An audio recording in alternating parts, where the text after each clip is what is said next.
Good afternoon, everyone. Yes, good afternoon. Good afternoon. So, continuation to our last class discussion, we completed. I think this. Yes, yesterday notes not yet uploaded. I'll be uploading it today. I'll be uploading it today. So, yesterday notes, today notes, I'll be uploading it today. Don't worry. Okay. Now, look into this. In our last class, we completed up to entry tickets, exemptions with respect to entry tickets. And now we are going to discuss this insurance services. Have a look into page number 48. Have a look into page number 48, insurance services. Okay. So, what is that insurance services? See, there are certain insurance services, the premium received will be exempted from payment of GST. And number one, life insurance business provided under National Pension System Trust. So this NPS, National Pension System Trust, has twin benefits. Number one, you will be paying some month on some every month some amount, and that will be accumulated to a fund, and that amount will be returned to you as a pension at a later point of time. That is first benefit. And second benefit is that your life is also covered, that is your life is also protected, means so the risk of life is also covered, which means so whatever is the sum assured that will be paid. Say for example, a 25 lakhs NPS, if you take 25 lakhs NPS, so in that case monthly we will be paying some 2000 or 2500 rupees, like that, for the 25 lakhs over a period of some 20 years we will be paying. It will be accumulated into one amount, and thereafter in the form of pension we will be getting after that retirement life. And even so there is a somewhere 75 years or 80 years life is also covered, and upon death that amount will also be returned. Okay, so that is about this NPS trust. This is also like a single premium annuity policy. Okay, so this is on the same grounds, but in single premium annuity policy we will be paying only one premium, but in this national pension system annuity policy we will be paying on an annual basis. Okay, so services provided under life insurance business by way of annuity under national pension system. So just remember, national pension system, whatever money that is collected is exempted. Okay, what you need to remember is national pension system is what you need to remember. Okay, then next year, so there is one doubt to our friend. Sir, fumigation in warehouse of rice, whether it is exempted. First of all, fumigation in a warehouse means that the warehouse is filled with pesticides and insecticides, gases, etc., so that the worms, etc., will die. The insects and all will die. So, in that, what is that rice fumigation? Fumigation means filling the room with gas. Generally, these rooms and all nowadays they are filling with sanitizers, liquid sanitizers, then spray sanitizers, like that they will be filling. So there is nothing like that called rice and all, which means that in that warehouse you can keep anything, any kind of product you can keep. So here it is fumigation of a warehouse, and that warehouse we keep agricultural produce. Okay, so now in that warehouse we are keeping the agricultural produce or not, you check.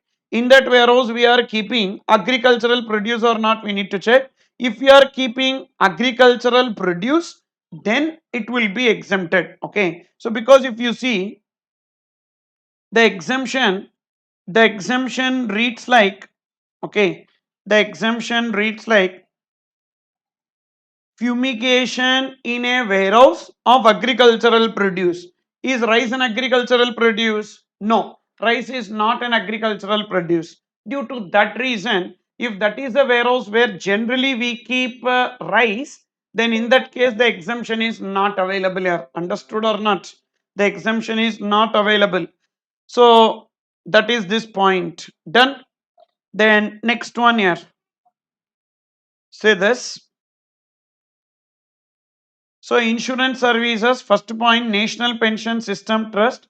Second, group insurance under Army, Navy, Air Force, Coastal Guard and Central Armed Police Forces. Okay. Army, second, Army, Navy, Air Force, Coastal Guard and Central Armed Police Forces. So what are these? These are, group insurance fund. Group insurance fund means so there will be certain people who will be contributing out of their salary towards the insurance fund, and in that group if any person dies, out of that insurance fund money will be paid. That is known as group insurance fund. Okay, so army people will have a group insurance fund, same way Navy, Air Force, Central Armed Police Forces. What is the purpose of this group insurance fund? Monthly they will be contributing towards that fund, and if any person out of that group dies, so money will be paid to that person. So that is group insurance fund. Okay, so under that group insurance fund, if any money is collected from the members, so that army people or navy people etc., that money collected, who will generally form this group insurance fund? This is usually formed by the government, and that money collected will be exempted. Okay, then next one here. Sir, why there comes RCM and FCM differently taxing, as ultimately the consumer need to bear all the taxes? Exactly. So ultimately the burden is on consumer, but who will pay GST? That differs. Reason being, sometimes they will be trusting the recipient than the supplier. So due to that reason, so they feel like recipient will only pay properly than the supplier. So they will be keeping it under recipient. It's all about the trust, or it's all about the source from where they wanted to collect. Why TDS is there in income tax? For that reason only. So in income tax, what will happen? There is a concept of TDS, tax deducted at source. So whenever we are getting money from a particular source, so therefore from that particular source when we are getting, generally when we collect and then we pay tax. But what happens in TDS? At the source itself the tax is paid. Why the source itself is tax is paid? Because when you collect it, they don't have a trust whether you will be paying tax or not. Due to that reason, at source it is collected. Same way under RCM also, reverse charge mechanism also. So they may not be trusting the supplier, because the source is what? Recipient will make the payment. So at source itself, if you ask him to pay, maybe the tax will be collected easily and promptly. For that reason, they have created this RCM. Okay, this is the reason. But really it happens or not, don't know. God knows. Okay, so that is not happening. It has become a burden only on the recipient to unnecessarily comply with the provisions. If he pays to the supplier, automatically he will pay and happily he will sleep. But now he need to identify what are the transactions on which he need to pay tax under RCM, and he should not forget to pay that tax. Otherwise the liability is on him, then interest, penalty etc. will be on the recipient, because in case of RCM, liability to pay GST is on recipient due to that reason. Okay, then next one here, number 3, services of general insurance business provided under government schemes. What is this? So there are some agriculture and farmers, and then below poverty line people, women and infants, unemployed. To these people, government will be creating some insurance schemes. What insurance? General insurance. Government will be creating some general insurance government schemes. These are called as government insurance policies. Say this: life insurance under various government schemes. Scheme ends with words yojana, and micro life insurance scheme. So what is that we are discussing? So there are some life insurance policies and general insurance policies. These life insurance schemes or general insurance schemes, these life insurance schemes or general insurance schemes are the government schemes. Under that government schemes, even a private insurance company can provide service or government insurance company can provide the service, but the scheme is notified by government. That insurance scheme is notified by government, under the notified government schemes by the government, if any premium is collected, it will be exempted. Okay, so that is, there is a general insurance business or there is a life insurance business. So this general insurance and life insurance, there are some notified schemes of government. Under that notified schemes of government, if any insurance company is providing the services for which they will be receiving the premium, that premium received will be exempted. Here, what is the meaning of this notified schemes? There is a big list. Entire list we cannot remember. So that's why I just gave you in short. So generally, these government notified insurance scheme will be targeted to agriculture and farmers, below poverty line, women and infants, and unemployed. So when you read itself, you will understand that it is a government scheme. See, because the list is very big. For example, coconut palm insurance, premium collected under coconut palm insurance. Coconut palm insurance, so definitely it is for agriculture and farmers. So therefore, whatever money that is collected as insurance premium will be exempted. So whenever you see some specific insurance schemes, no doubt it will be targeted to these people and that will become exempted. Okay. Then same way life insurance also. How to understand, sir, that it is a government notified scheme or not? So usually it ends with the word yojana.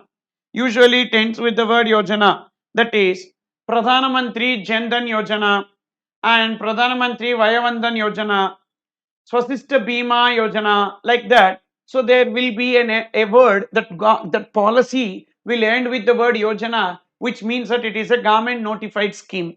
Under that government notified scheme, whatever premium that is collected, it will be exempted.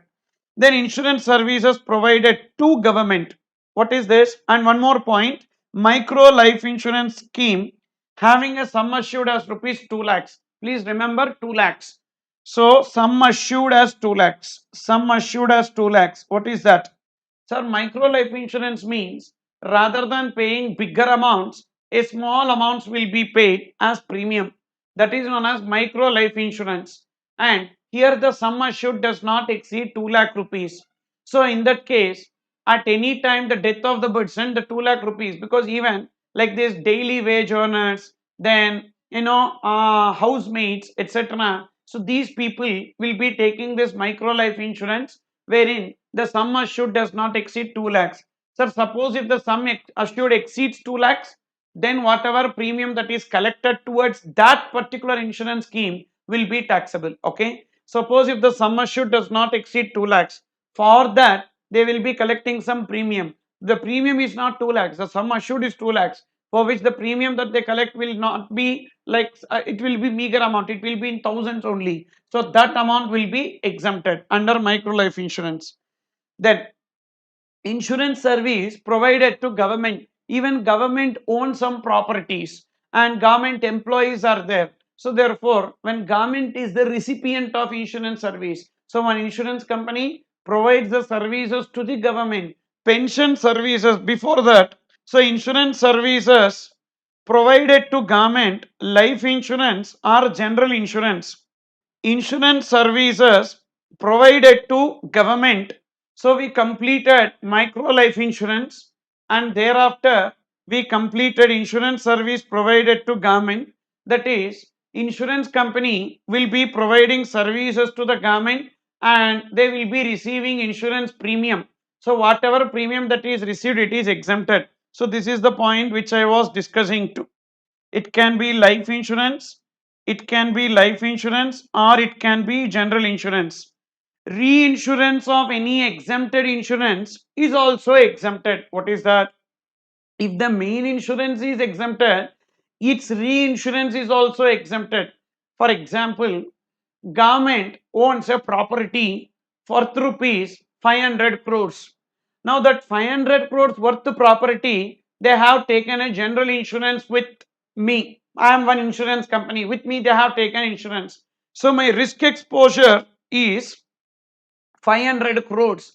Now this 500 crores worth of risk exposure, whatever we are having, now I have a huge risk exposure. If anything happens to that property, now I need to pay 500 crores to government.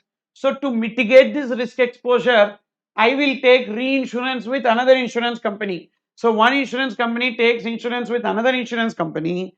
Now I will be paying some premium to that insurance company. Whatever premium that insurance company receives will be exempted. Same way, whatever premium that I am receiving is also exempted. Whatever premium I am receiving from government also exempted. Whatever premium I pay to that other insurance company is also exempted. Okay. Then next, reinsurance point is over. Now we are looking into pension services. Okay. See, there is someone who is looking into it. You don't worry. That's what I requested you. If anything happens also, just wait for 1 minute or 2 minutes hardly, and it will be rectified. If nothing happened, we will inform. Okay. So therefore, don't get tensed, don't scold me, don't put an expression, it is gone, all those things. So wait. If anything happens also, just 2-3 minutes it will take, it will be resumed back. Okay. Then contribution under Atal Pension Yojana or any state pension system is exempted. So Atal Pension Yojana is central government pension scheme. Same way, state government operated pension fund is also there. Atal Pension Yojana and state government operated pension fund. So generally now there is no pension for government employees.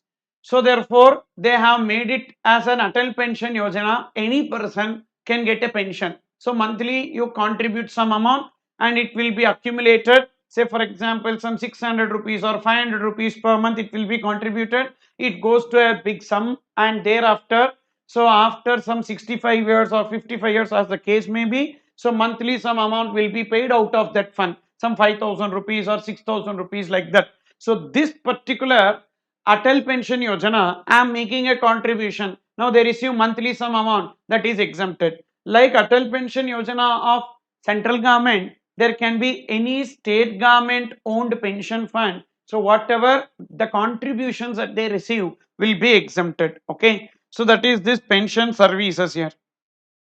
So we completed insurance services and pension services. Now we are looking into services by specified organizations. Already NPS trust we discussed.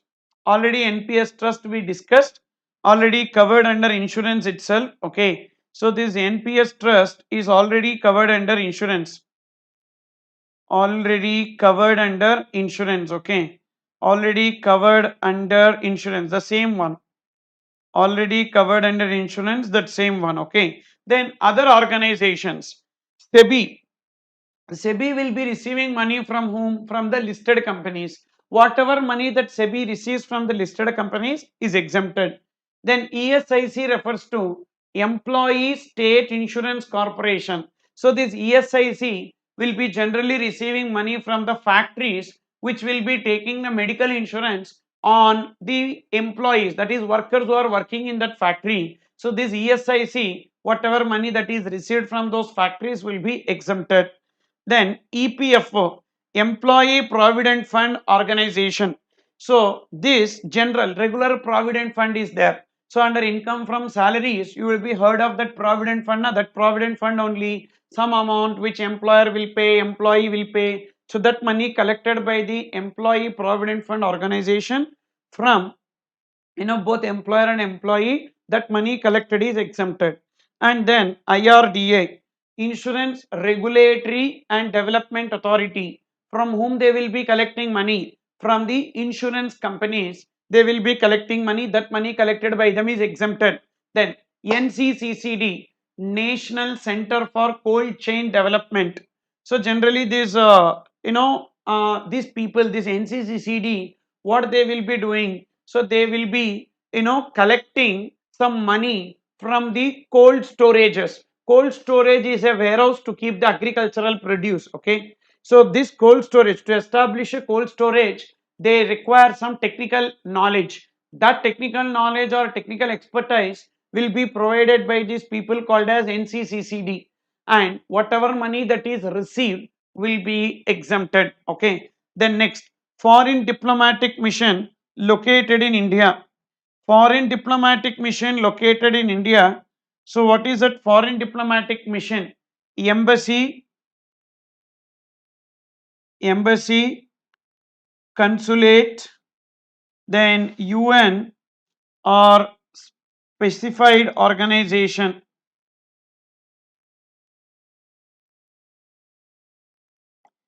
UN or specified organization. Embassy, consulate, or UN or specified organization.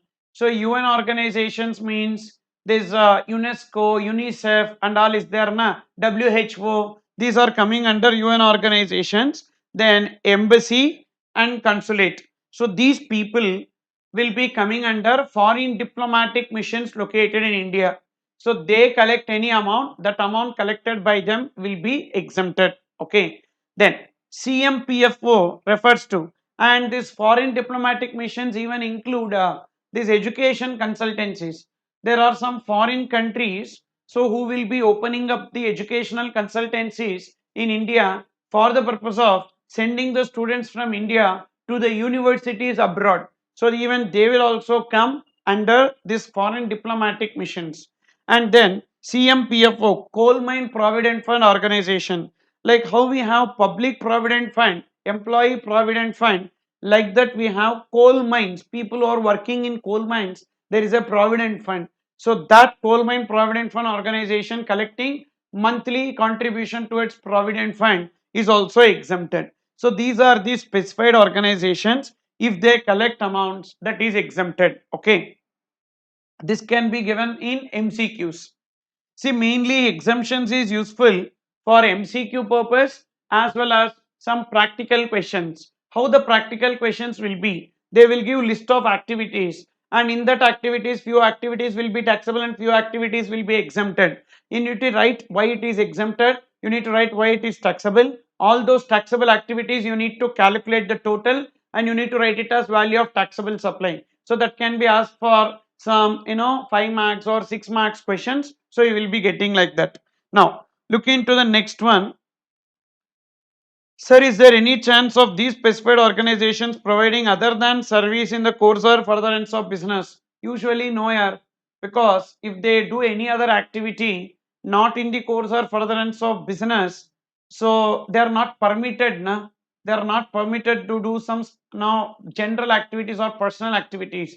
They are established for that purpose, so usually it will be in the course or furtherance of business only. There is no chance. Then next, charitable and religious service, following services are exempted. That is, there is a charitable trust under section 12AA of the Income Tax Act. There is a charitable trust under section 12AA of the Income Tax Act. That trust provides some charitable activities, provide some charitable activities. By providing some charitable activities, they will be receiving some money. That money received will be exempted. Okay. So what are those charitable activities? We need to understand. Sir, suppose if it is not a charitable activity, then it will not be coming under exemption. So it should be a charitable activity. So the charitable activity is defined.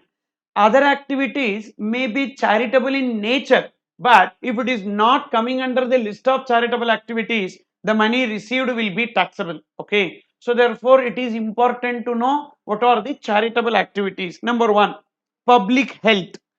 Public health, religion, spirituality, yoga, educational programs to orphans. So you divide. First, public health. First, public health. So they are engaged in public health or creating public health awareness. So awareness towards HIV or awareness towards COVID, all these are public health, towards public health. Religion, advancement of religion. So religion, spiritualities, these babas and swamijis are there na. So whatever money that they collect, that will come under charitable activities, including yoga, spirituality, religion, and yoga. And then educational programs. So the charitable trust is engaged in educational programs. So first point is public health. Second point is advancement of spirituality, then religion, yoga. Okay. Then next number three, educational programs. To whom? Educational programs to orphans, physically or mentally traumatized persons, orphans, physically or mentally traumatized persons, prisoners, and persons over 65 years residing in rural area. To these people, if any educational program is provided. So what is this educational program, sir? See, it can be anything. Mainly orphans, they will be providing some educational programs, like no, certain skills will be provided to them, so that they will be able to cope up with those skills and they can become employed. Okay, so like that. Or prisoners also, there will be some educational programs, some certification courses will be provided.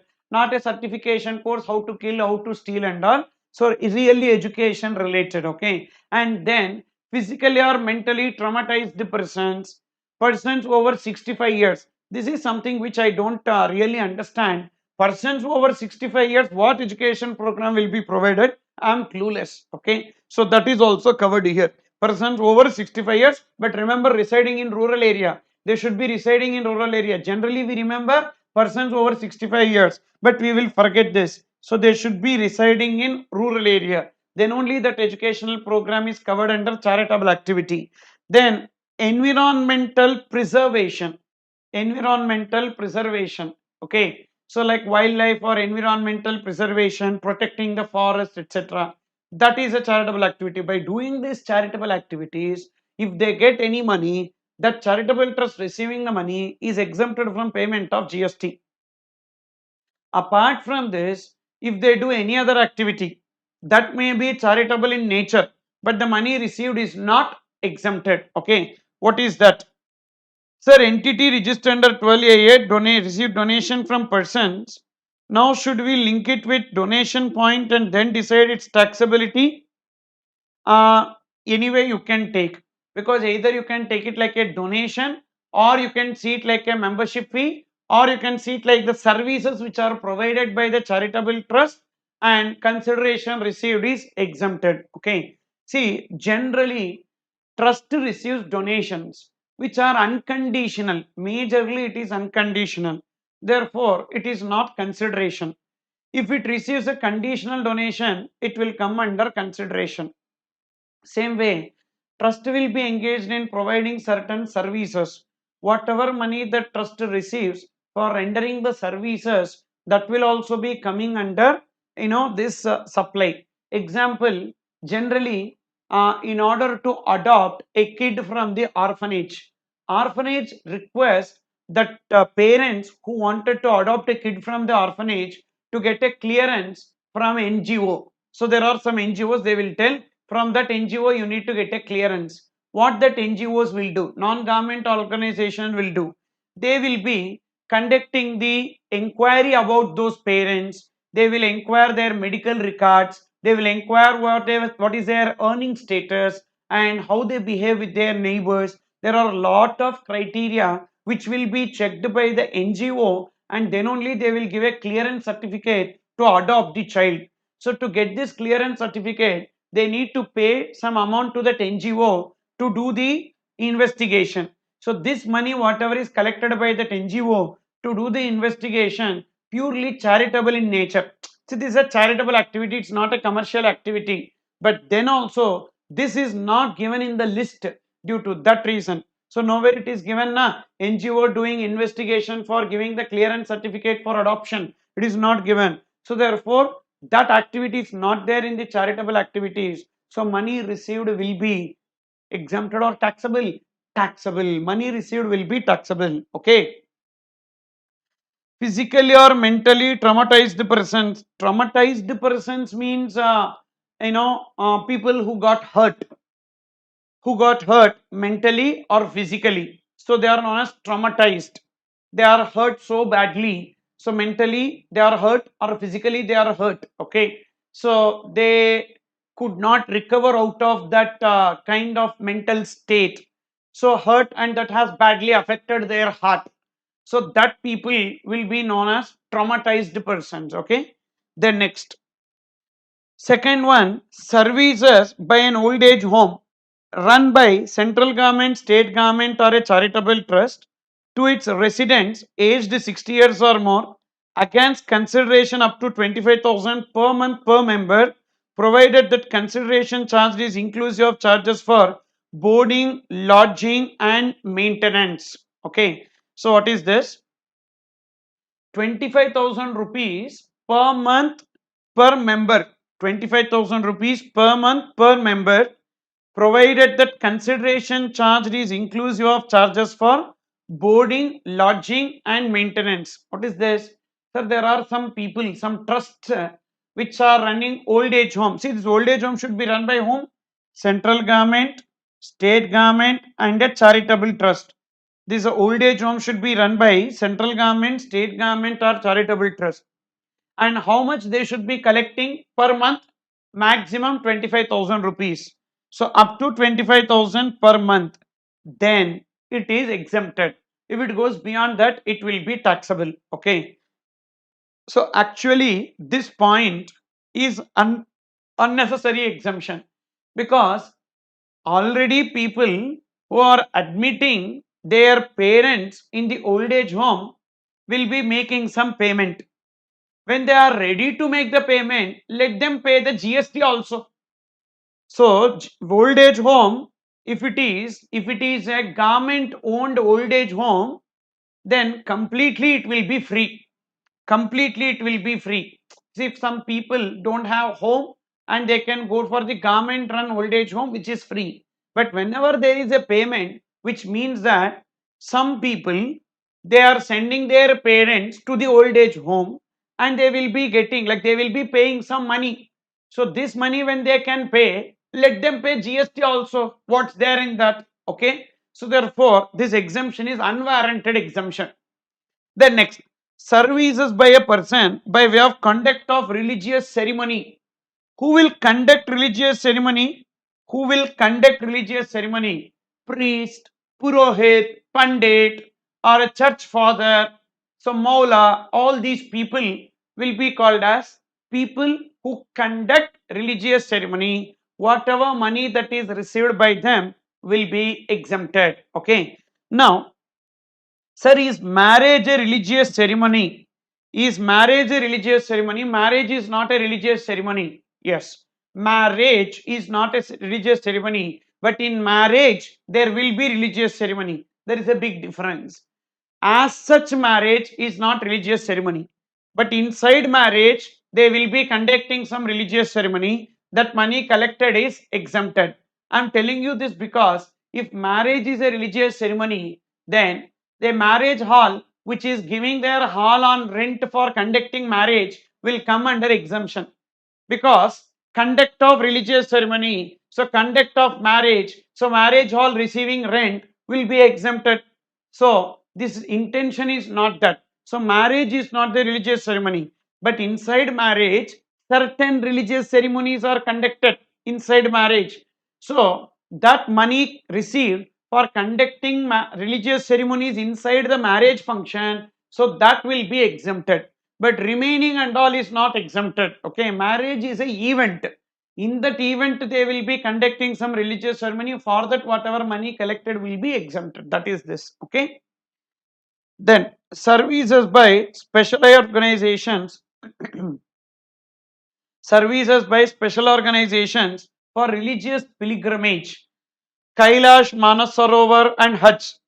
So Kailash, Manasarovar and Hajj pilgrimage. So what is this? This is like, they are conducting some religious pilgrimage, but remember only two religious pilgrimages are there, Kailash and Manasarovar and Hajj, and this religious pilgrimage is conducted by only specialized organization is exempted. So that organization should be a specialized organization notified by government, and they should be conducting religious pilgrimage. Now the money collected will be exempted. If it is a private organization, one private tour operator who is conducting this Kailash, Manasarovar or Hajj pilgrimage, even though it is religious pilgrimage, the money collected will not be exempted, it will be taxable. Okay, so these are some activities which are exempted. Okay, which are exempted related to religious and charitable activities. So there is a query to one of our friend, sir, that is amount paid to priest in a marriage is exempt. Am I right? Yes. Amount paid to a priest in marriage is exempted because priest will be conducting the religious ceremony in the marriage, that money collected is exempted. But all other activities related to the marriage will be taxable. Okay, like the DJ or hall rent or any renting of generators, renting of chairs, because don't see marriage as a religious ceremony as such. The entire marriage is not religious ceremony. In that marriage, so mainly that they will be doing certain religious ceremonies depending upon the religion. So those religious ceremonies inside the marriage will only be coming under this exemption. Okay, then next, incubator and incubatee services. That is, there is a person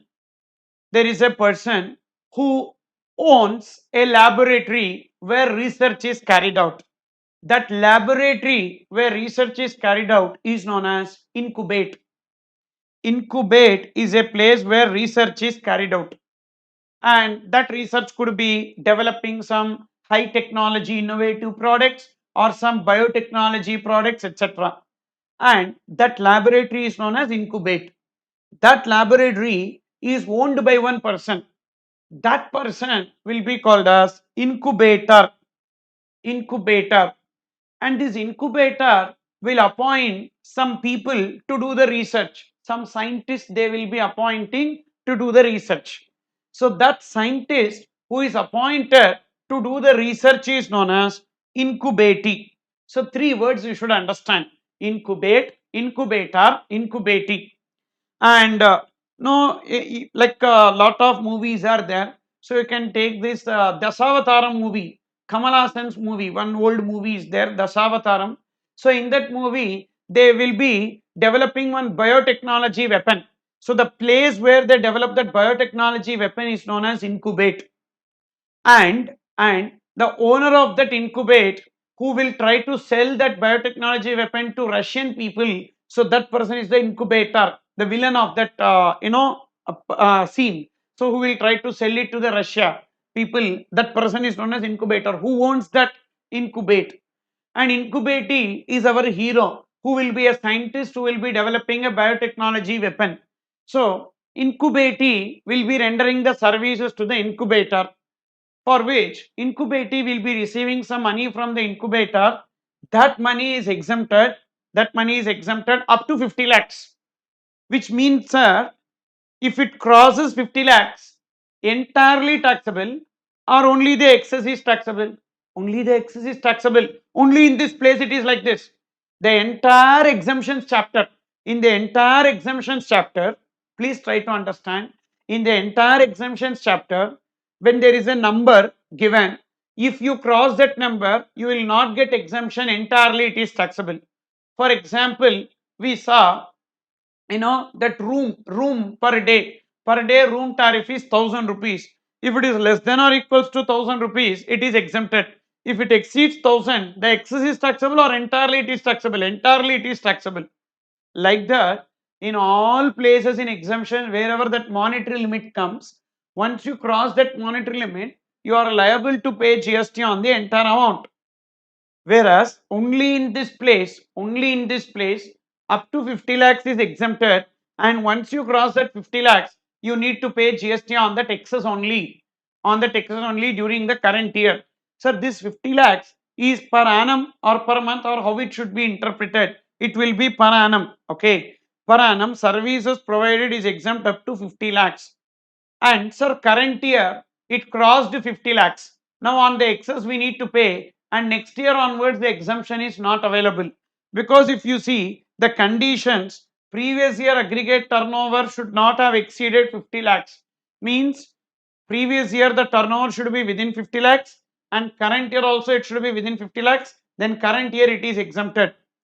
As current year it is exempted, next year also up to 50 lakhs will be exempted. In 1 year, if you cross 50 lakhs, the next year onwards, you will not be getting exemption, and current year also after crossing 50 lakhs, you need to pay GST on that excess. And this exemption is available only for a period of 3 years for that incubatee. That is, incubatee will enter into a contract with the incubator. So 3 years. Sir, what if he enters into contract with another incubator? So it is not like, no, different incubators, different exemption is available. So once incubatee enters into a contract with an incubator, this exemption is only for a period of 3 years. After 3 years, he may continue with that incubator, or he may go with any other incubator also. But this exemption is for a period of 3 years. Then next, incubator they will be getting what? Incubator China, incubatee rest of the world. Uh, is it so? I don't know. Incubator is China, incubatee is not rest of the world here. So incubatee, you can say incubate as China. Incubate is China. Incubator is China government. Incubatee is the stupid people who created COVID. And what incubator is doing, he is releasing that COVID across the country. Okay, that's how it is happening.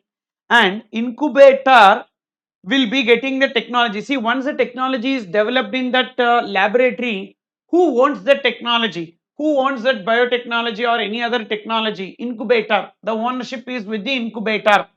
Now, incubator will be giving it to another person. They will be giving that. So, what they will do? They will research and they will develop and they get a technology. They will be using it for, they will be giving it to others to use it. Now, whatever money that they receive will be exempted, provided they are notified by government. That is, they are recognized by government to act as an incubator. Should be approved by government for availing this exemption. Okay. So who should be approved by the government? That incubator should be approved by the government to avail the exemption. That is this. Okay. So what is that exemption here? Two exemptions we have discussed. That is, services provided by incubatee to incubator up to 50 lakhs exempted, provided two conditions should be satisfied. Previous year aggregate turnover does not exceed 50 lakhs, and this exemption is for a period of 3 years. And thereafter, incubator providing services by way of temporary transfer of this technology against the royalty will be exempted, provided those incubator is approved by government for availing the exemption. Okay. Then next year, education services. Education services. So say this. Services provided by educational institution to its students, faculty and staff is exempted. Services provided by educational institution. What is education institution? We will see. So far we have completed. So there's the agriculture related services, banking and other financial services, entry tickets, insurance services, specified organization services, etc. Okay. Now we are looking into education service, which is one of the favorite area of ICI, and many times they will be asking questions on this education related services. So please concentrate. Services provided by educational institution to its students, faculty and staff is exempted. Services provided by an educational institution to whom? To its students, faculty and staff is exempted. Okay. And what is the meaning of an educational institution? There are three categories of educational institution. Now, starting can be anywhere. Starting can be LKG, pre-KG, play school, or even before that. Maybe in future it will come that when the child is formed in the birth itself, the mother will be sent to the school. Okay, we don't know where it starts. But ending 12th standard, up to that is known as category 1. Up to that is known as category 1. Okay. So category 1 up to 12th standard. Then category 2 for obtaining a qualification recognized by law. What is that? After 12th standard, what's next? So we will be getting a qualification that can be UG or PG, or that can be the CA, CMA, CS. For that, whatever that is collected is coming under educational institution category 2. Category 3 educational institution is approved vocational education. Vocational education means skill based education. They will be learning a skill, and using that skill they will get employment. So mainly these polytechnic colleges who will be learning, then this animation, all these will come under mobile repairing, networking, programming. All these will come under skill based learning, that is vocational education institution. And these three category educational institutions is exempted: category 1, category 2, and category 3. Okay, so services provided by education institution to whom? Yeah, to students, faculty and staff is exempted. Any service, it need not be education service, because schools nowadays are providing education services only 10%, remaining 90% other services only they provide. For that only they collect money. For providing AC classroom they collect money. For providing bus transportation they will collect.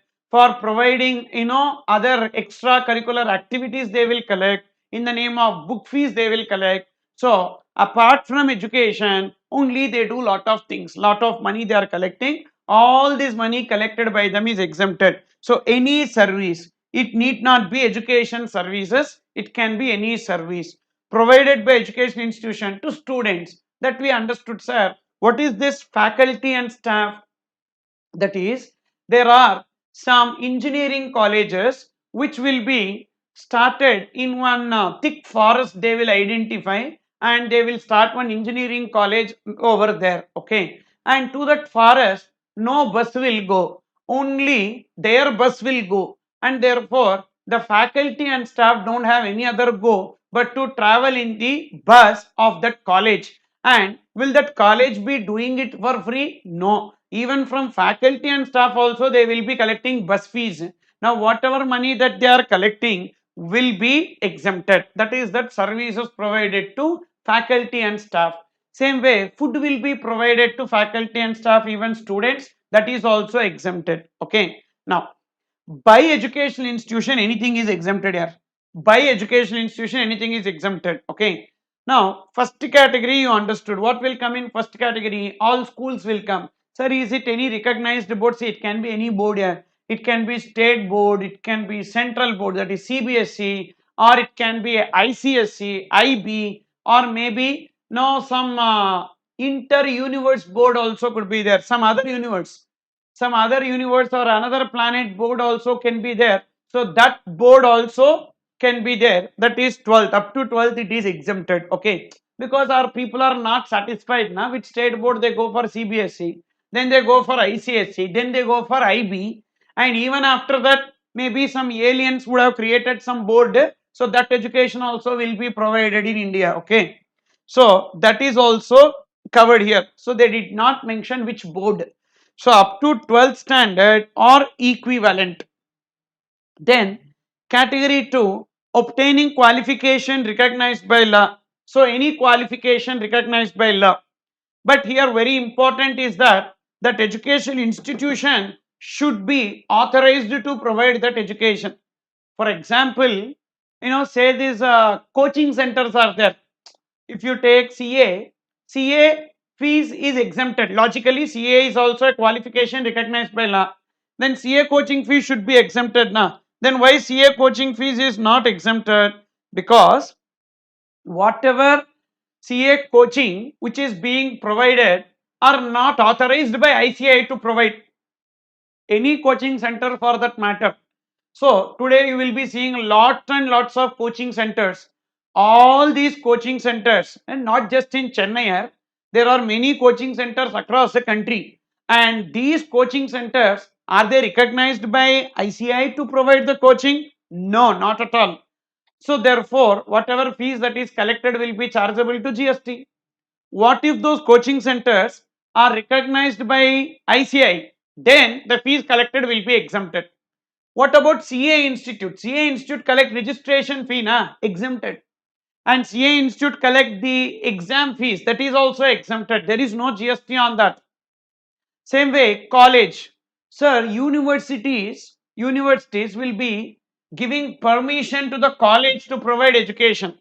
That's why whatever fees that is collected by the colleges are exempted, even though they are autonomous or allied, etc. So whatever money that they are receiving, so because they get the affiliation from the university, so therefore they are recognized to provide the education. So money collected is exempted. You understood? What about private tuitions? Private tuitions will be taxable. Home tuitions or private tuitions, etc., will be taxable.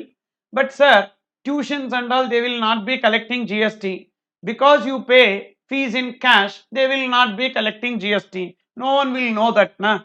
Suppose, if at all you make the payment in accounted form and they collect everything in accounted form, and they will be liable to pay GST on that. Okay. Then next. Approved vocational education means course offered by ITI or ITC. What is ITI? Industrial Training Institute. ITC, Industrial Training Center. So, these in general you understand polytechnic colleges. Polytechnic colleges who will be teaching certain skills, how to operate a lathe machine, how to operate an electrical machines, etc. So that electrical, electronics, etc. will be taught. So that is polytechnic colleges, ITR, ITC. What is ITR, ITC? Industrial Training Institute or Industrial Training Center. Affiliated to NCVT or SCVT. NCVT, National Council for Vocational Training. SCVT, State Council for Vocational Training. Okay. Then modular employable skill course by Ministry of Skill Development. So there are some modular employable skill course like this computer programming, basic computer applications, designing, etc. So that is modular employable skill course. So whatever money that is collected, so that institution will be called as vocational education institution. So that fees collected will be exempted. Now, sir, will NSME education comes under vocational skills? Yes. Yes, that will come under vocational education because that is like share trading, na? Then next, sir, ICA chapters conducting classes, crash course, orientation, ITT, student conference, everything is exempted because it is conducted by ICI. ICA will conduct classes, that's exempted. Yes, yes. ICA will also be conducting classes, oral classes, even ITT, and lot of other things will be conducted. All those are exempt from GST. Are they charging GST to you? So next time when you see the payment check, there won't be any GST. Just fees you will be paying. You will not be paying any GST on that. Okay. If at all they are charging GST, then we can file a case against ICI. Okay. But I don't think so. They are charging GST. They are not. Now we are discussing. So far what we have seen is service provided by education institution. Now we are going to discuss service provided to education institution. Service provided to education institution by way of transportation of students, faculty and staff. Okay. For category 1 educational institution, it is exempted, whereas category 2 educational institution and 3 educational institution, it will be taxable. Okay. Now, related to this transportation, let's try to understand here. So, you can make note of this. You please make note of this. That is, there is one person who is into the business of renting of motor vehicles. Okay. Measures ABC Travels, Messrs. ABC Travels is into the business of what? Renting of motor vehicles. Is into the business of renting of motor vehicles. Now, what this ABC Travels is doing, they give a bus on hire. They give a bus on hire. So, they are into the business of renting of motor vehicles. Now they give a bus on hire to Messrs XYZ Travels. XYZ Travels and PQR Travels. Messrs PQR Travels. Now a bus is given on rent. Okay, a bus is given on rent. Hiring of bus. Hiring of bus. Hiring of bus. Now this particular travels, XYZ Travels, is in turn using that bus for transportation of students, faculty and staff to an education institution. So there is one school. There is one school. To that school, they provide transportation services. Who? XYZ. And there is one college. That college has provided transportation services. That PQR Travels provides transportation services to that college. Transportation of students, faculty and staff. Same way here, transportation of students, faculty and staff. Okay, transportation of students, faculty and staff. Now that school in turn provides services to their students.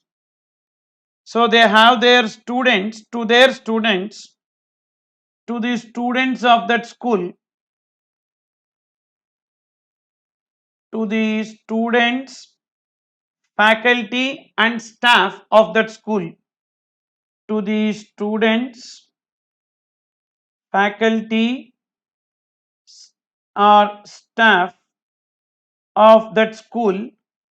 They provide students, faculty, staff. They provide transportation services. Who provides transportation services? That school provides transportation services. Means in this case, money will be collected from the students, faculty and staff by the school or college. In turn, they will be remitting that money to XYZ Travels or PQR Travels. You understood or not? That school will be giving, and these travels will be paying a rent out of that to ABC Travels. Okay. Now, transportation services are provided. Transportation services. Transportation services are provided to students, faculty and staff. Now in this background, listen carefully. That is, services provided by school or college, both are education institution, to its students, faculty and staff is exempted. So this is exempted. Even the next one is also exempted. This is also exempted. Services provided by school to its students, faculty and staff is exempted. Even college to its students, faculty and staff is exempted. No doubt about this. That is exempted. Why it is exempted? Services provided by educational institution, due to that reason it is exempted. Now XYZ Travels provides the services to the school, na, that is exempted. Please see, services provided to an educational institution by way of transportation, students and faculty, of which category educational institution it is exempted? Only category 1 is exempted, whereas category 2 and category 3 will be taxable. So therefore, due to that reason, so this XYZ Travels providing transportation services to the school is exempted, but PQR Travels providing services to the college will be taxable. Okay, that is not exempted, that will be taxable, because its college will come under category 2 educational institution. Now, ABC Travels hiring bus to XYZ na, that is exempted. That hiring of bus is exempted. Why? Because intern XYZ Travels is using it for transportation of students, faculty and staff of category 1 institution. Because of that, this hiring is exempted. Suppose if it is the next case, PQR Travels is using it for transportation of students, faculty, staff of category 1 education institution. No, then it is taxable. Now their outward supply is taxable. Now the hiring of bus to them is also taxable. That hiring of bus to them is also taxable. Okay, please remember this. Then, sir, whether educational trust collecting some fees is exempt from GST? Are they providing education services? That is, are they providing any service to students, faculty, and staff? Exempted. If they collect money from anyone else, then it will be taxable. For example, there is an educational trust which gives their brand name to one person to run a school, and that person will pay some amount towards the brand name, some franchisee fee, etc. Now, whatever money that is paid for the brand name, that money collected is not from the students, faculty, and staff. The trust is not collecting from the students, faculty, and staff. The trust is collecting from the school. So therefore, that will be coming under taxability. You understood? So from students, faculty, and staff, if any service is provided and money collected from them, that is only exempted. Sometimes from corporates, these colleges will be collecting money called as campus recruitment fees. So to allow the people to do the campus recruitment, so that college will be collecting some amount from the corporates. That money collected from the corporates will be exempted or taxable. Is it service provided to students, faculty and staff? No, it is to others. Therefore, it will be taxable. Okay, that reason. Then next, so see this, transportation of students, faculty and staff. Same way, catering service, security and housekeeping service. So these four services, what are the four services? Transportation service. These are service provided by institution or to institution, two institution. Four services. What are they? Number one, transportation, catering, security and housekeeping. Security, housekeeping. These four services. To which institution? Category 1 institution. Whatever money that is collected is exempted. Okay. Whatever money that is collected is exempted. Only category 1. What if it is category 2? It will be taxable. Whatever it is category 2 or category 3, it will be taxable. Next, admission to or conduct of examination. Admission to the institution or conduct of examination to such institution, it is exempted, provided it is exempted whatever may be the type of education institution, it is exempted. Whatever may be the type of education institution, it is exempted. There are two things in that: admission to the institution or conduct of examination of such institution. Admission to the institution means like acting as a marketing agent. They will be bringing in the admissions to that education institution, for which they will be getting some money. And this is like commission agents or marketing agents, canvassing agents, that money is exempted. Same way, education, conduct of examination of that education institution, like setting a question paper or giving the premises on rent for conducting exams or evaluating or invigilation in the exams. All these are service in relation to conduct of examination of that institution, and the money received will be exempted. Remember, it can be any education institution, it is exempted. Then supply of online educational journals and periodicals. What is this? So there are some online journals and periodicals. What about physical journals? Physical journals will come under books, goods. So that is not covered. What we are discussing is only exemptions with respect to services. Exemptions with respect to goods is not there in the syllabus of ICI, CA Inter, due to that reason. Supply of online educational journals and periodicals, it will be taxable with respect to category 1, category 3. Why? For category 1 and 3, why educational journals are required? Category 1 not required, schools. Category 3 also not required. Category 2 only it is required. So that's why for category 2 only they have given the exemption, not for category 1 and category 3. Okay, so this is about supply of online educational journals and periodicals, that is exempted. So therefore, how to remember this are simple. These are all services provided to educational institution. First remember 3 points, 4 points. What are they? Transportation, catering, housekeeping, security. These four only to category 1 exempted. Then two, admission, conduct of examination, all three exempted. Then supply of online periodicals and journals, only category 2 exempted. Category 1 and 3 will be taxable. Okay, what is category 1? Up to 12th standard. Category 2, that is education as a part of curriculum for obtaining qualification. Category 3, occasional education. Okay, so this is the chart related to transportation. It has some hiring also, that's why I have just connected here. It has some hiring also, that's why I have just connected. Sir, if the entity providing transportation service for students of school collects van fee from the students, then is it taxable? Yes. That's what in this example, if you see, what will happen if the money is directly collected from the students by these XYZ Travels. XYZ Travels is directly collecting the fees from its students, not, that is school students, directly collects. So directly they collect the money, which means directly they are providing services to students, faculty and staff. Is this transportation service taxable or exempted here?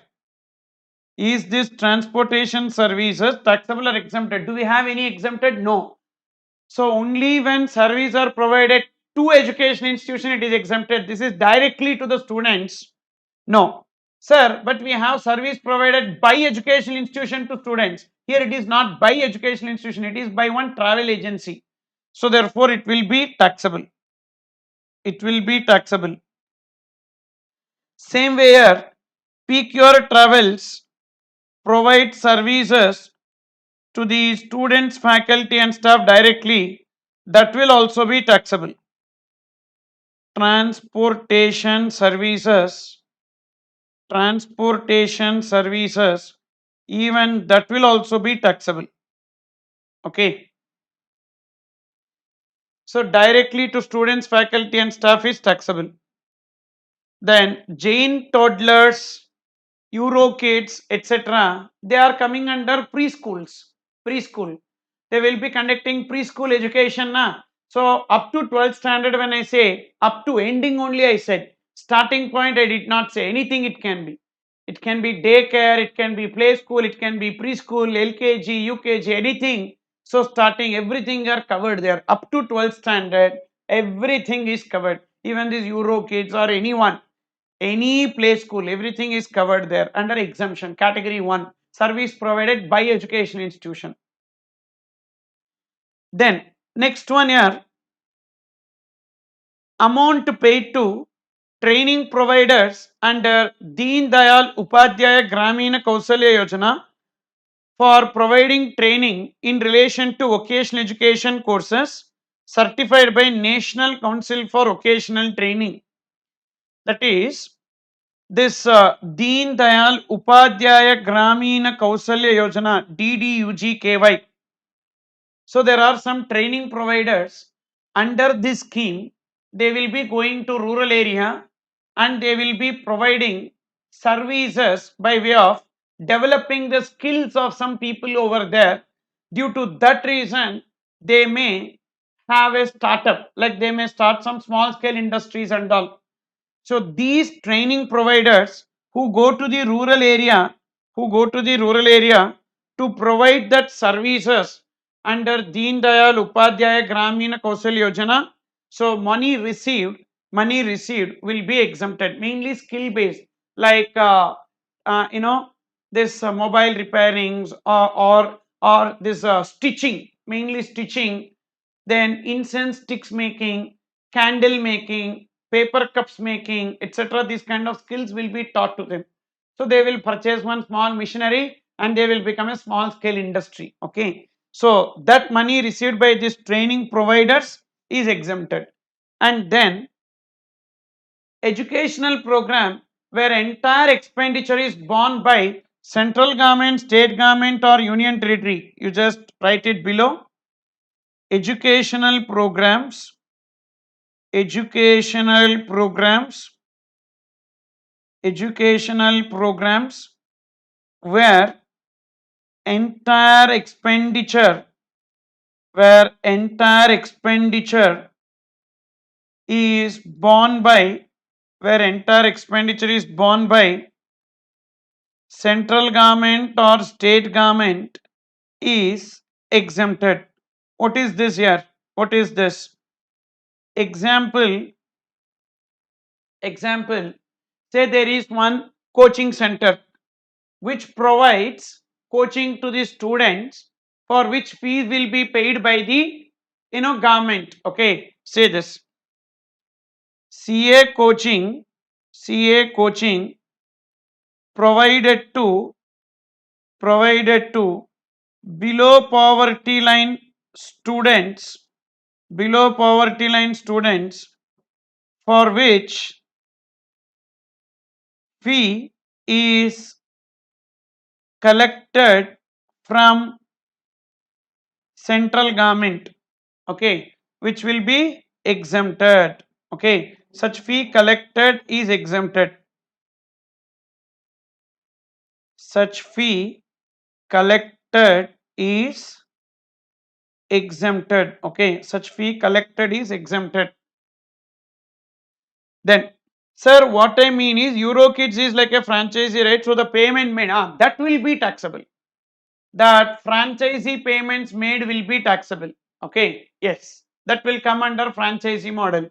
Even this Kidsy, Eurokids, etc. and all. So anyone can start, provided in that territory, in that locality, there is no other person, no other person of the same brand name. Then they will give the franchisee to you. You need to pay some franchisee fee. That franchisee fee will be taxable. Okay. Sir, education given through online is exempted or taxable? Byju's exempted, yeah? Exempted. Up to 12th standard, up to 12th standard, it is exempted. Educational institution. But Byju's, first of all, will not be a school, na? It will come under private coaching tuitions. It will come under tuition center, yeah? It will come under tuition center. So tuition centers are taxable even if it is up to 12th, because they are not offering the education, they provide only tuition. So because, will they conduct the exams? Will they conduct the exams? No. Are they permitted to conduct the exams? No. Suppose if they conduct the exams, you qualify that exams, so does it mean you completed 10th standard and all? No. So which means they will not come under educational institution. So it is just a private tuition center, tutorials, whatever money that is collected will be taxable, chargeable to GST.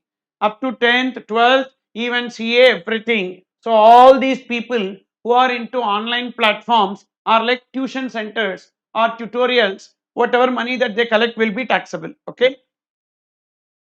Then look into this. Under skill development initiative, amount paid to assessment bodies is exempted. Assessment bodies is exempted. So this is one exemption. This is one. This is the another one. What is this skill development initiative? Skill development initiative means, skill development initiative means that is generally there are some skill based learning centers. You take polytechnic colleges, etc. They will be imparting some skills, but these skills are not required at present. These are outdated. Now government will form a skill development initiative. Under that skill development initiative, they request the people from the industry to review and set the curriculum. See, when people, the manufacturers or the industry people set the curriculum, the industry people know what skills are required, and accordingly in the curriculum, these people, if they teach those skills, and when these students go to the industry, they will be easily absorbed. It is like, for example, SAP is the biggest accounting software. SAP, FICO, FICO SAP FICO is the biggest accounting software which is being used by majority of the corporates today. And these particular SAP, because all accounting, tally and all is outdated. So tally and all is used by small people, and larger organizations are not using tally. So bigger organizations have their own SAPs that will connect their consumers, their dealers and their suppliers, etc.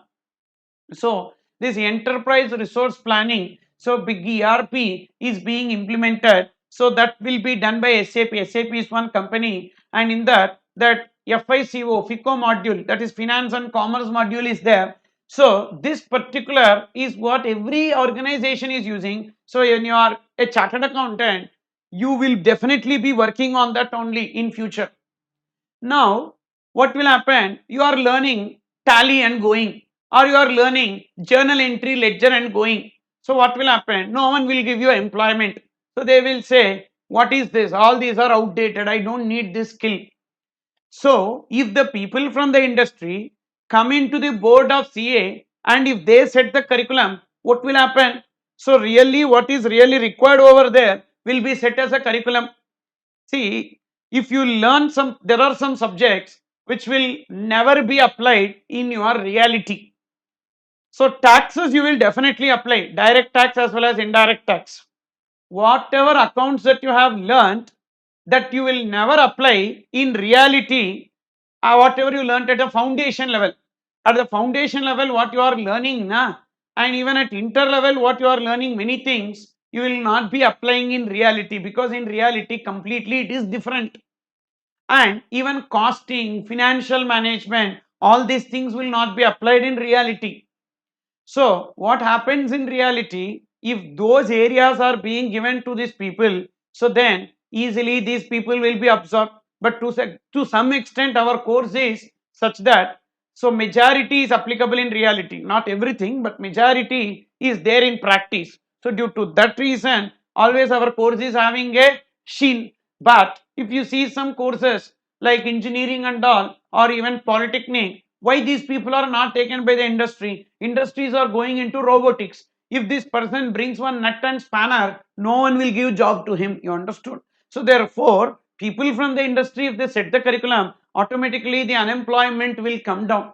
So for that reason, they will invite the people from the industry to review the curriculum, to set the curriculum, etc., for which they will be paid some money. That amount collected by those assessment bodies is exempted. Got it? Amount paid to assessment bodies. What these assessment bodies will do? Assessment bodies will set or review, curriculum, will set or review the curriculum. Okay. Then next,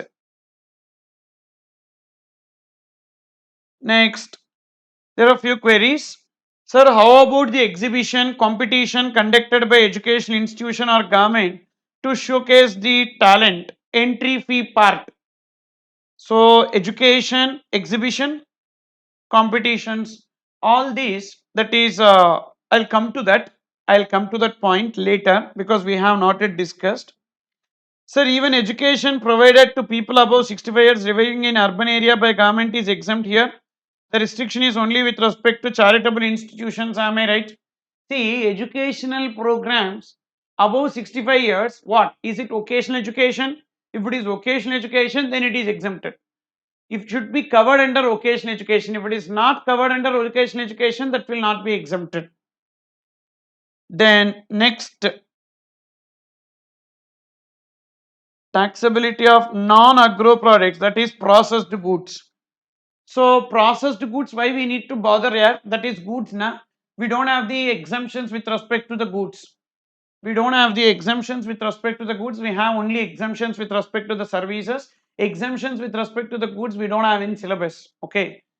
Then next year, any course offered by the following: NSDC, National Skill Development Corporation, or Sector Skill Council, or assessment agent or training partner authorized by NSDC or SSC, if they offer any course. So any course, that can be any course offered by these people: National Skill Development Corporation, Sector Skill Council, assessment agent or a training partner, so whatever money that is collected for offering that course will be exempted. Then next, see this, fee collected for conducting entrance examination is exempted. Fee collected for conducting fee collected for conducting entrance examination is exempted. Fee collected for conducting entrance examination, what is this, sir? Generally some educational institutions, to give the admission, they will be conducting entrance examination. That entrance examination, when they collect, they will be collecting some fees for conducting that entrance examination, and they are not giving seat to everyone who write the entrance examination, so that fee collected by them will be exempted. Okay, like that, say for this any conferences etc, if they conduct, if they collect any fee, are they giving a seat for that they are collecting? No, they are not collecting for giving a seat in that institution, that is just marketing. So whatever money for conducting conferences, seminars or competitions etc, whatever money that is collected will be coming under taxability, it will be chargeable to GST. But what if that conference or any seminar is part of a curriculum? That is part of a curriculum, you need to conduct, the college should conduct that. Generally these MBA colleges and all should conduct the management meets. They should conduct the management meets, competitions etc, that is compulsory. And now when they collect, it will be part of the education. Okay. Then next, if application fee collected by any educational institution is exempted or taxable, that is, fee collected for conducting entrance examination is exempted. Who? Educational institution. Fee collected for conducting entrance examination by educational institution. By educational institution. What is educational institution? So far we saw na three category educational institution. Those three. Those three. Not anyone. So coaching centers also will be conducting some entrance examination, so to give some scholarship for the students, so that they can take those students, like by giving them, offering them discounts and all. So for that they collect an entrance exam fee. Whether that entrance exam fee will be taxable, of course taxable, because coaching center will not come under educational institution due to that reason. Okay. So this is about education services here. Okay. So a very important area on this, majorly questions will be asked. So let's see some questions related to this.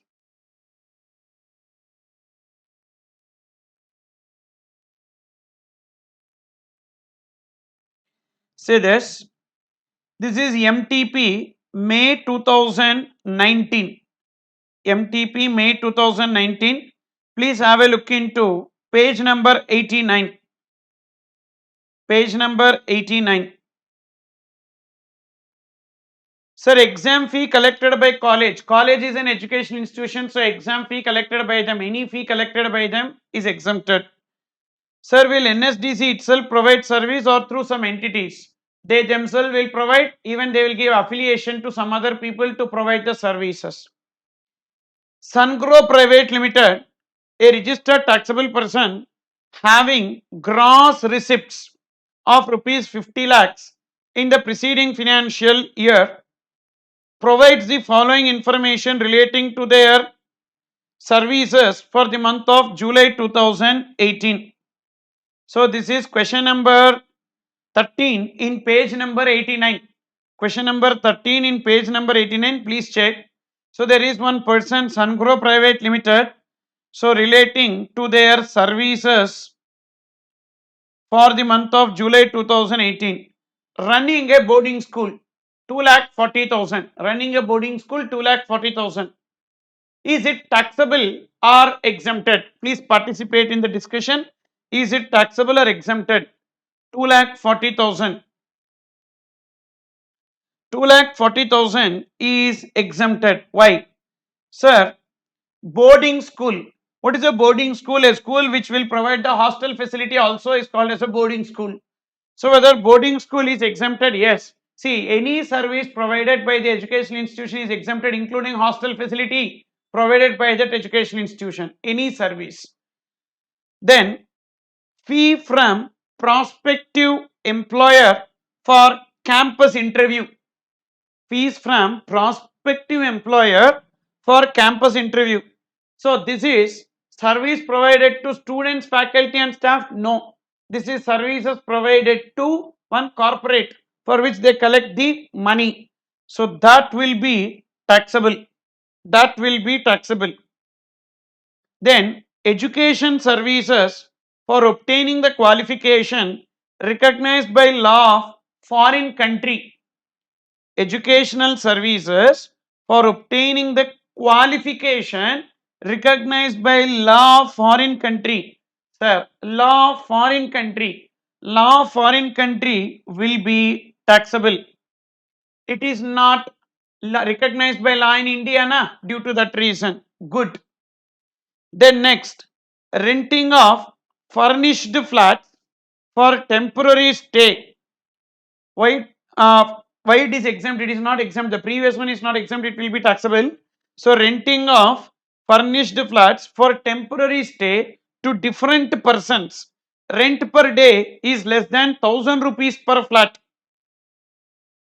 See, already we discussed renting of commercial property for residential purpose less than or equals to 1000 rupees. Less than or equals to 1000 rupees is exempted.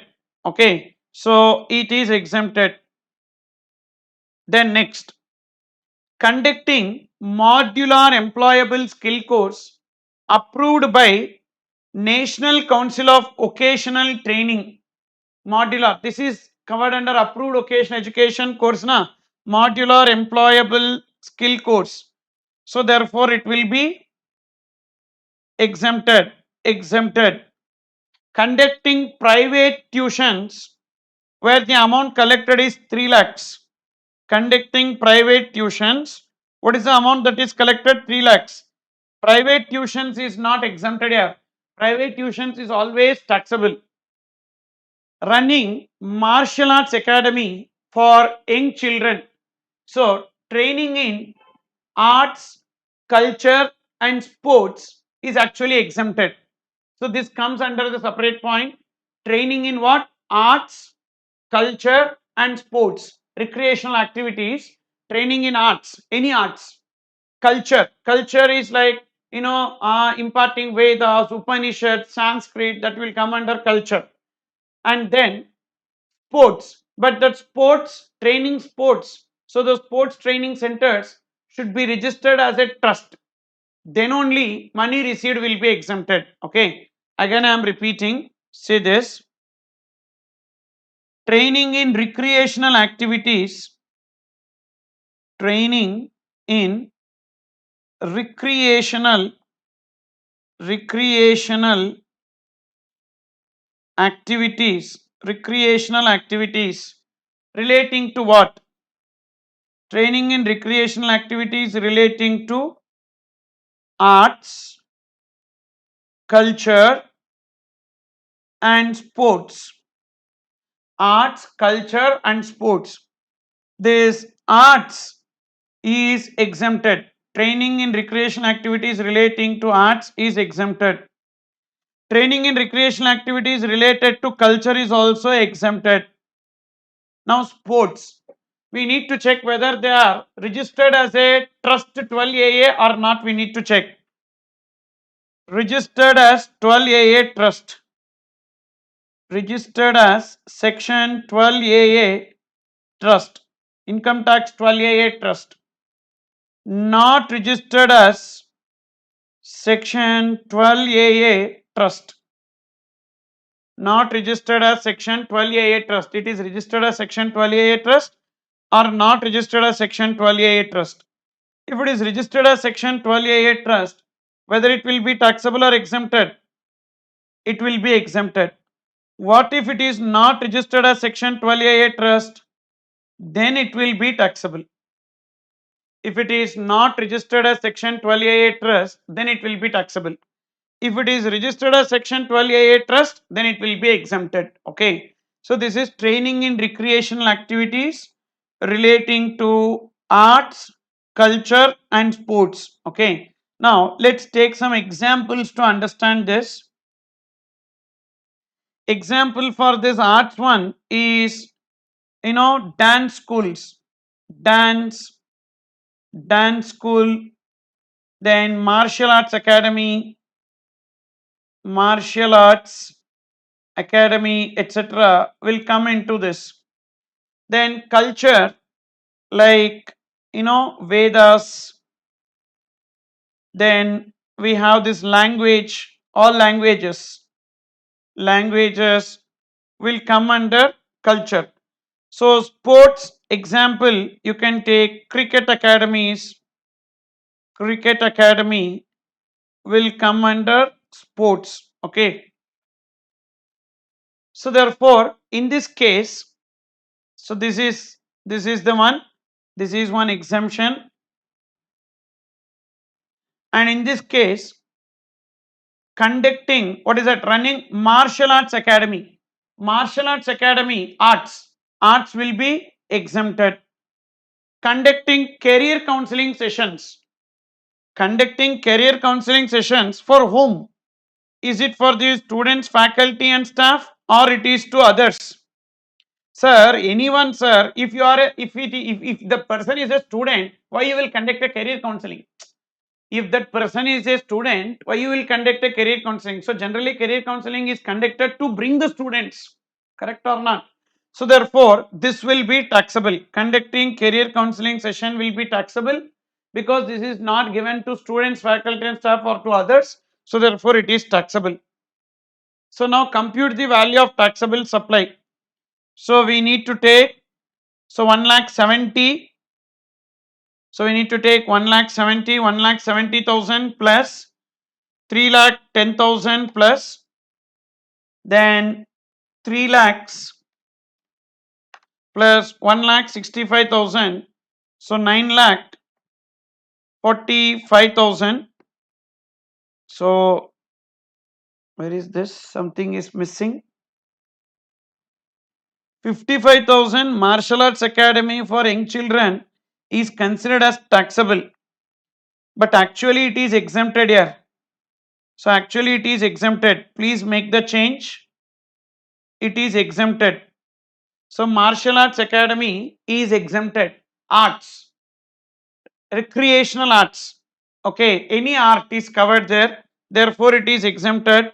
So the answer is 9,45,000. The answer is 9,45,000 and GST payable on that 9,45,000. So 9,45,000 into 18%, that is 1,70,100. Please make the change. Please make the change accordingly. So actually it is exempted. That is training in recreational arts. Okay. So therefore arts is exempted. Training in arts is exempted. Training in arts, is exempted. Training in arts is exempted. Okay. Due to that reason. Then what about fee collected from students related to campus placement or training? That will be exempted because it is the services provided to students, faculty and staff. Due to that reason it is exempted. Okay. Thank you.